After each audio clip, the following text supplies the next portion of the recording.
In this video, we are putting the Volkswagen ID.7 through one of the hardest tests we do here on the channel, the long trip test. This test is designed to expose an EV's weaknesses and flaws, but will also highlight the strengths. On this 610-kilometer route, the goal is to complete the test with the shortest charging time as possible. How will this new large electric sedan from Volkswagen perform? Will it deliver close to the promised peak charging speed of 175 kilowatts? And will there be any issues along the way? I said, Shawty, I'm done driving down this one-way road. Even with you, I'm alone. Trying to find my way back. When I move ahead, you stay back. Baby, I know we get lost. Love is always worth that cost. Girl, I was playing my part. Now I can cut that cord. I said, baby, I'm done. We're about an hour into our trip now, and we've covered a little more than 100 kilometers, and we have about 180 something kilometers to go before we are at our turnaround point in Kristiansand. So from a starting point down to our turnaround point, it's about 300 kilometers, and then it's 300 kilometers back, a little more than 600 kilometers in total. According to the car, we have 257 kilometers of range left, and that means if we can trust the car, we will actually be able to get to Kristiansand and then start driving back towards Oslo before we have to stop and charge somewhere. But that may be pushing it. If we look at the Elton charging app, which I have actually connected this car's app to, so this car can get all the live information like range and also battery percentage, the app says that we will need 2 charging stops and recommends one at Circle K in Brokelandsheia on our way down, and then the second charging stop at Circle K in Grimstad on our way back. So 2 charging stops in total, 34 minutes. That is to do a safe and comfortable trip, but I think we can actually push this car a little bit, but that does depend on the actual consumption and the weather, which is a variable. So average consumption now, I think it's 22.6 kilowatt hours per 100 kilometers, and if I do my calculations, that gives us like 340 kilometers of total range. So it may be pushing it to go to Kristiansand and then maybe back to Circle K in Grimstad before stopping to charge, but we'll see along the way. That's why it's nice to have the Elton charging app as a tool on this trip, because if I don't want to stop and charge at any of those chargers, I can actually find other chargers with the app and then check the speed and availability. And Elton are actually giving away 1,000 kroner worth of charging this month. So if you want to win 1,000 kroners in charging, you have to download the Elton charging app if you don't have it already, and then try it once. Go to the link down below and register your phone number to win 1,000 kroner in charging. I said, Shawty, I'm done driving down this one-way road. Even with you, I'm alone. Trying to find my way back. When I move ahead, you stay back. Baby, I know we get lost. Love is always worth that cost. Girl, I was playing my part. Now I can cut that cord. So baby, I'm done. We're now 36 minutes away from our turnaround point in Kristiansand, our halfway point, or 51 kilometers. And according to the car, we do have 108 kilometers of range left, and that means we're going to be able to make it to Kristiansand, turn around, and start moving back towards Oslo before we have to stop and charge. But to be sure, I want to start the battery preconditioning now so we get the best available speed for charging, which is 143 kilowatts in 36 minutes. So I want to start the preconditioning. There we go. But that means the consumption is going to rise, and I'm going to keep an eye on that. The consumption now is at 21.6 kilowatt hours per 100 kilometers. And if I look at the Elton charging app, there are a lot of chargers available in different locations and with, good enough speeds to get that 143 kilowatts. There are chargers in Sørlandsparken, Circle K chargers. There are recharge chargers closer to Kristiansand. We can even go to Ionity in Lillesand, where we can choose between Ionity chargers or Circle K chargers. Welcome to Kristiansand, guys. And we actually haven't been in downtown Kristiansand for like a few months because we've been traveling down here a little bit late in the day, and that means we've arrived here during rush hour traffic, and I've just aborted going into the actual city and doing like an extra loop. So it's nice to be back in downtown Kristiansand. We're now here at 1:45 on a Wednesday today, so no traffic getting into town, and we'll be able to loop around here and then go back towards Oslo. So let's take a look at the average consumption now. 22.0 kilowatt hours per 100 kilometers, so it has dropped, it's risen a little bit. And also let's take a look at the battery status here. So the car is telling us now that we have reached the optimal conditions for getting that top speed, 166 kilowatts. So we have 10% battery left. We have 41 kilometers of range left, so I think we're going to be able to go all the way to the charger in Lillesand, maybe the Circle K charger there, maybe the EON charger, or maybe the Ionity charger. I'll make that decision once we get there in about 20 minutes. We've now stopped here at Ionity in Lillesand. Originally, I wanted to try out the Circle K chargers over there, where they have 3 of these Alpitronic hyperchargers that can split the charge between 2 cars, so 6 charging points in total. But they peak at 300 kilowatts, so with 1 car parked there at each of the chargers, that means possibly only a peak of 150 kilowatts.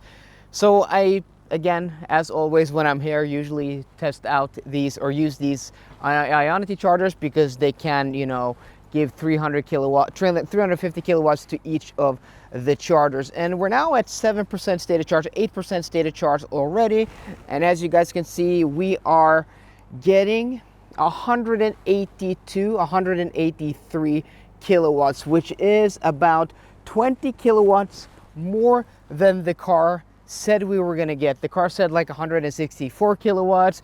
We connected at 4%, so that is pretty impressive. I think Volkswagen only claim 175 kilowatts, and that is like almost 10 kilowatts more than what Volkswagen claims. So after about 330 kilometers on the road now, our average consumption is at 21.4 kilowatt hours per 100 kilometers, which is much lower than what I had in the range test the other day. And that is because today is much milder. We have now around 1 degree Celsius outside, and we started with around like -10 or something like that. So it's been a lot milder this trip than it was the other day when I filmed the actual range test. So I think we're gonna do possibly a deep charge now, since we're getting that high speed.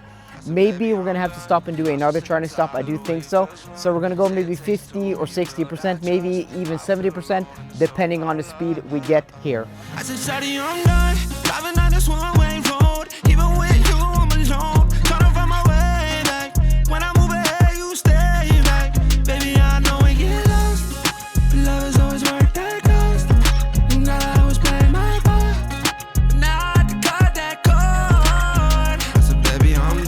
Okay, so let's exit here for a quick stop. We're gonna go to the Ionity chargers here in Ringdalsskog. We just need a quick top up, 5 minutes max, just like 10-15%. So I think we're gonna go to one of these Ionity chargers here. The car says now we're gonna get 154 kilowatts at 24%. Battery is warm and hot.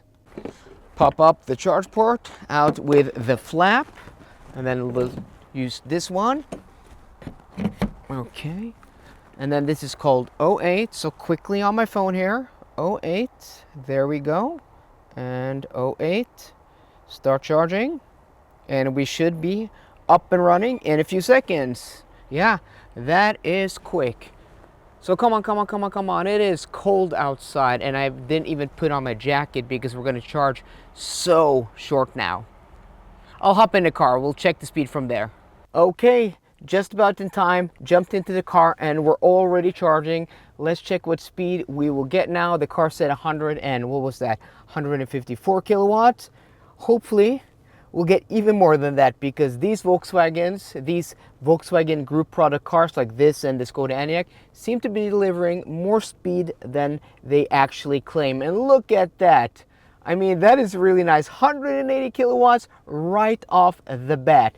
So we're going to do a very short charging stop here, 5 minutes maximum. I think we're going to be able to get like 10-15%, which is enough to get us back to our starting point. And just like that, we are now back at our starting point here in Esso in Släppenden, and we arrived here with 7% stated charge and 28 kilometers of range left.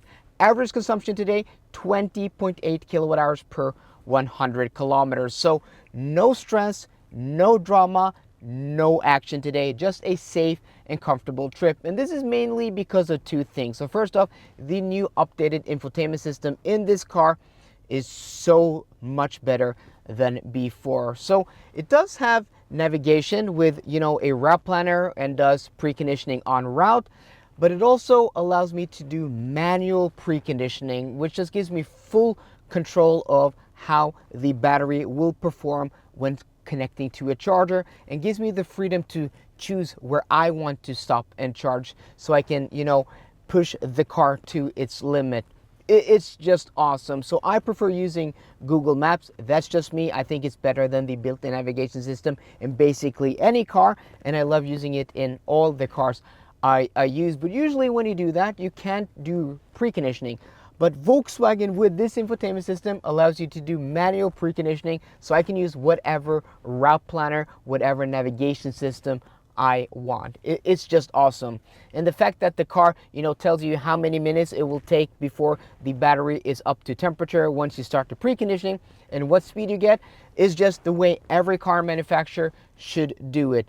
I think Volkswagen in this regard now, with this infotainment system and what seems to be the infotainment system in the new Porsche Macan and Taycan, and also the Skoda Enyaq, are industry leading. Maybe Mercedes is close, but this is even better than what we have seen in Mercedes. This is awesome. Secondly, because of that, I can also plan the trip and prepare with the Elton charging app. And those two things combined, where the Elton charging app will give me recommendations for where to charge, and I can check the availability and the charging speed on my phone in a very user-friendly interface, and it will allow me to pay. Yeah, it just makes this a winning combination. It's awesome. It is totally awesome. And if you missed it earlier in this video, if you go to the link down below and you register your phone number and you try out the Elton charging app, either you have it from before or you download it, you can win 1,000 kroners in charging. Now for the results. So the total charging time of the Volkswagen ID.7 to complete this 610 kilometer trip was 27 minutes. 2 charging stops. First charging stop 22 minutes, second charging stop 5 minutes. And yeah, that is actually really impressive considering how cold it has been today. Yes, we did have, peak temperatures of around 0 to 1 degree Celsius, but most of the time today it was between -11 and -4 or 5 degrees Celsius. So a pretty cold run. And also it was wet and damp the whole trip, so we didn't have even like a meter of dry roads today. It was, not the best conditions. And considering the size of this car, I don't think that is bad at all. 27 minutes total charging time to go 610 kilometers, or almost 400 miles in cold winter conditions, is actually pretty impressive. We got that peak charging speed of 190 kilowatts at our first charging stop, and I think we peaked at 184 at our second charging stop. Both peak charging speeds higher than Volkswagen quotes. So I'm super impressed by this car, and can't wait to test it again once it gets a little bit warmer, especially in summer. So guys, let me know what you think down below. Are you impressed by the results of the Volkswagen ID.7 Pro, or aren't you? So I hope you enjoyed today's video. If you did, please drop me a thumbs up down below, and for more car content, as always, please subscribe. See you guys then, and goodbye.